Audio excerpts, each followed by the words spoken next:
Hello, beautiful people, and welcome to the Mega Way. Wow, I'm so excited because this is our very first episode, and I can assure you from now, every episode is going to be indeed mega. This is the month of October, and for those of you who know, Nigeria gained its independence on the 1st of October 1960. So this episode is going to be dedicated to Nigeria independence. And right now we're going to go to today's lineup, and we'll be right back. Our in-studio guest today is Mr. Oluwemimo Ogunde, a senior advocate of Nigeria and former Attorney General and Commissioner for Justice, Ogun State, 2011 to 2013. On Memory Corner, we'll take you to Pretoria, South Africa for Nigeria's 50th independence celebration. We remain in South Africa, this time in Johannesburg, for a chat with Dr. Umano and former Nigeria Consul General Mr. Emuche. We return to the UK for the 2016 Nigeria Independence celebration by the London Borough of Barking and Dagenham. Then we'll take you to Peckham in search of those who can recite the Nigerian national anthem. Don't go away, we'll be right back after Joyful Corner. Happy birthday to Pastor Philip King Yombo, who increased in wisdom on the 28th of September. Wishing our daddy in the Lord many happy returns from RCCG Akbata Irapada Camberwell branch. We also say happy 18th anniversary, more anointing. Happy birthday to Iyabode Aremola, who celebrated another gracious day on the 26th of September.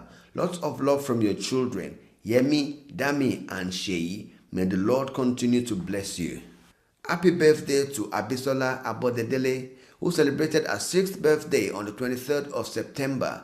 May you continue to blossom and be the butterfly that you're destined to be. We wish you happiness, long life, good health, and divine contentment. Lots of love from your mommy, daddy, Khalifa, Grandma Abodedele. Happy birthday to Bukola Oladokun, who celebrated on the 27th of September. We hope you enjoyed your day. We love, appreciate, and cherish you. You're such a blessing to us all. May you celebrate many more in good health and happiness. On behalf of your husband, daughter, the Oladokun, Abodedele, and Fadare family. Okay, that was Joyful Corner. If you have any joyful noise to make, do not hesitate to contact us. info@tiwanimedia.com. Well, my in-guest studio today, as I mentioned earlier, is Mr. Ogunde. You're probably wondering, Ogunde is a familiar name. Yes, it is the son of the same Ogunde you're thinking about. Hello, sir, and welcome to the show. Thank you very much for having me. Okay, we're here to talk about Nigeria. I want to go back a bit to look at how it all started, from when the diagram, the map of the continent was drawn by the Europeans, you know, and also the borders were created by them drawing the lines. After the drawing of the lines, the rulers, the sub-Saharan rulers at the time, decided to leave the borders in place because they don't want conflict. But if we look from a Nigerian perspective today, did those conflicts ever stop? Well, if we're talking about conflicts with regard to international borders with Nigeria and other countries, there is no reason why the conflicts should stop, because they are borders that are drawn to divide natural political entities, like tribes, like ethnic groups, societies, communities that were formed and were homogeneous for a long time, sometimes maybe even for centuries, before the colonialists came to draw up arbitrary borders. So it is these conflicts of dividing ethnic groups within nation states that has actually created the problem. I do not think that we are going to have an end to it, but it is still possible for us to live peacefully in coexistence. Okay, I mean, some school of thought would say that the borders are putting together people that are almost impossible, people who would not want to work together. Some people are saying this is a part of the agenda. It is to ensure that there was never a peaceful Africa in the first place. What would you say to that? I would disagree with that, because this issue of homogeneity as a foundation for claiming peaceful coexistence has been on for a long time. But I can take an example within Nigeria, for instance. Okay. The most homogeneous state in Nigeria is Ekiti State. Okay. There is no other form of ethnic group in Ekiti State apart from the Ekiti people. I do not think that Ekiti State is the most developed state in Nigeria. You can take the example of Somalia. Somalia also has homogeneity as its advantage in terms of ethos, in terms of culture, in terms of customs of its people. But we know today where Somalia is. So I do not think that we would continue to use the division of the colonialists as a reason for us not to have a peaceful Nigeria living together and developing as a multicultural nation. Okay.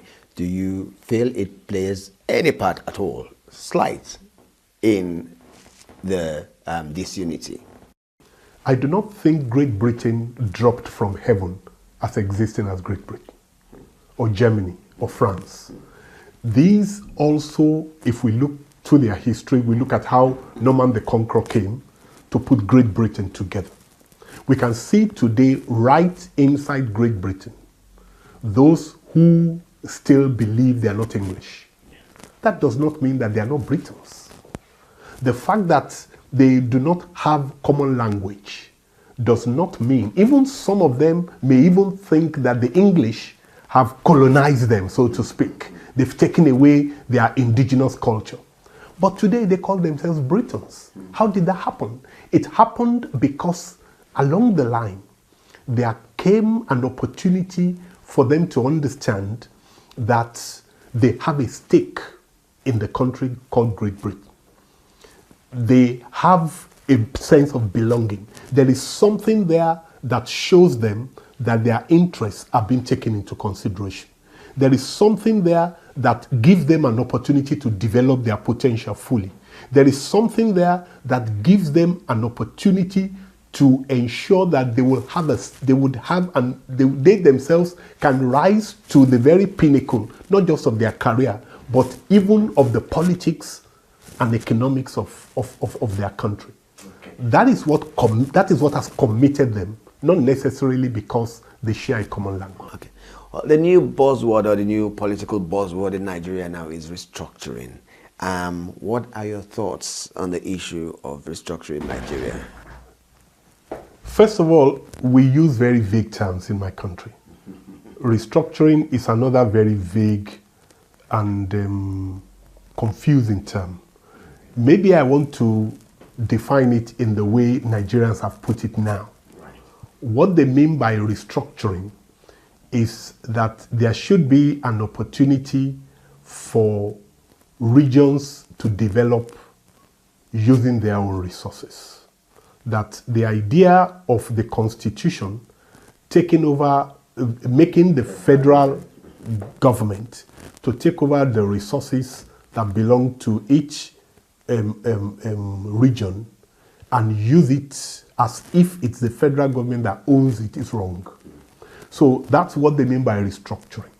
They are also saying, as part of the restructuring, that each region, maybe states now, should have some form of police that will look to the security of the region rather than the federal government again, creating a federal police that can be deployed to states when they are so needed at the discretion of the federal government.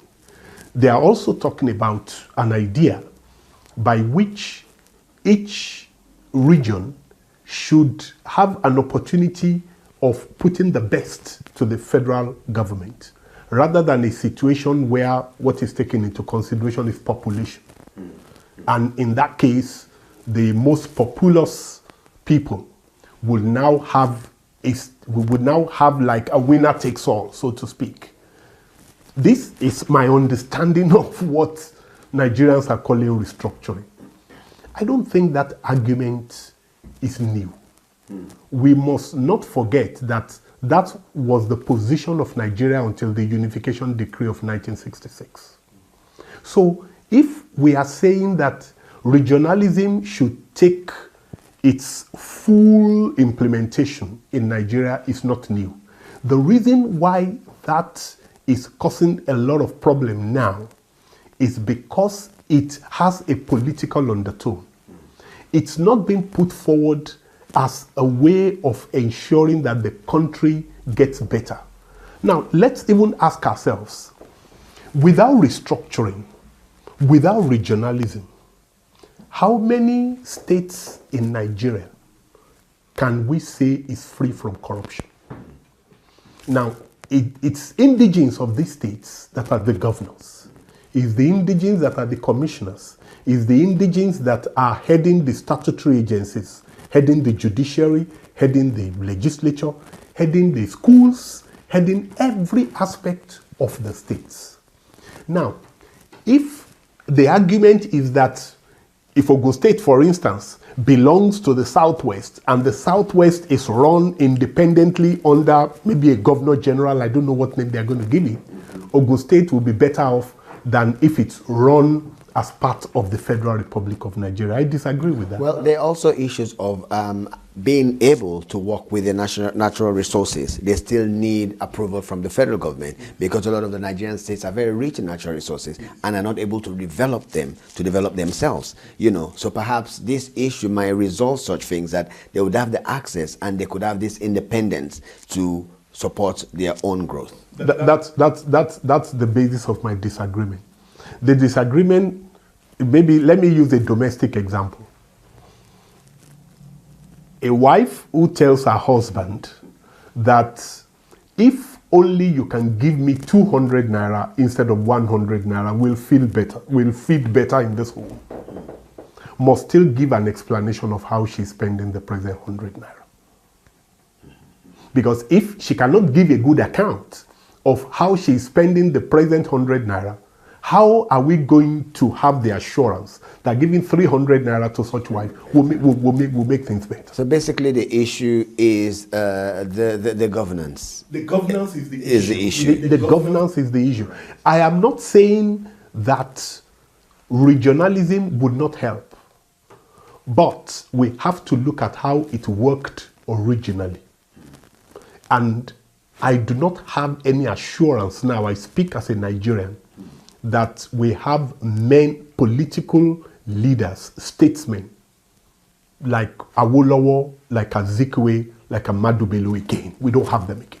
Wow. Thank you very much for that. Right now we're going to take you to Pretoria in South Africa to show you how the former Nigerian High Commissioner, Ambassador Buba Marwa, celebrated Nigeria at 50.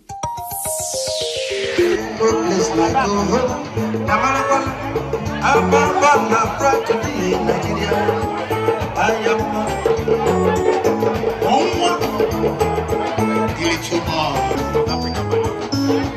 I am proud to be in Nigeria. I am proud of my country, Nigeria.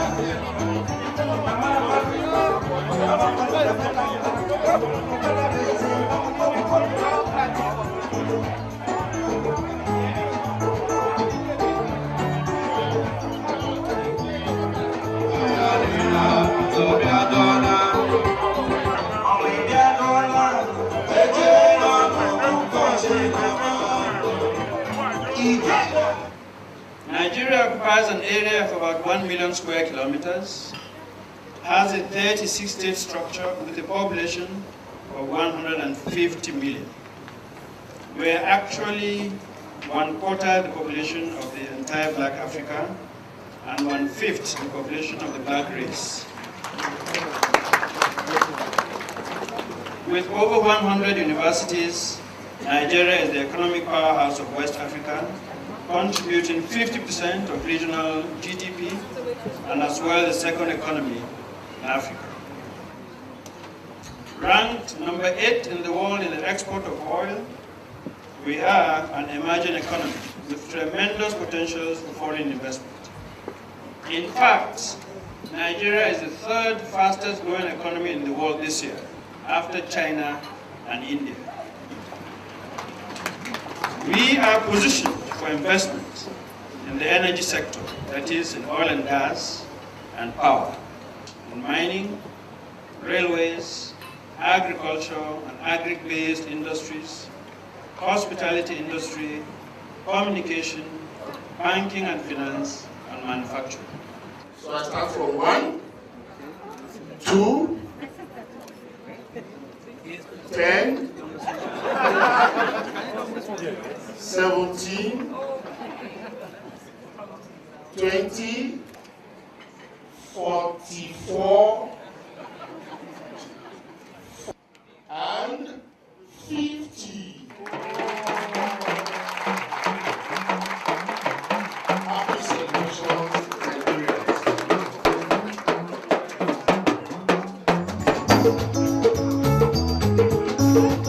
I am proud to be a Nigerian. I am proud of my country, Nigeria. Namanapala, Abakanda, Nekopala, Okanabese, Bam Bam Bam.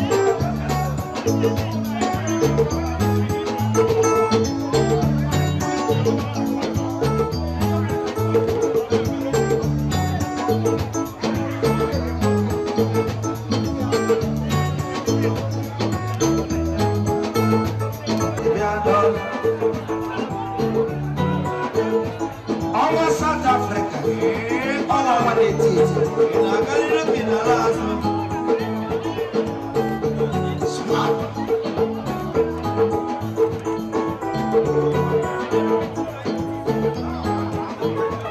Happy birthday to Nigeria, my country.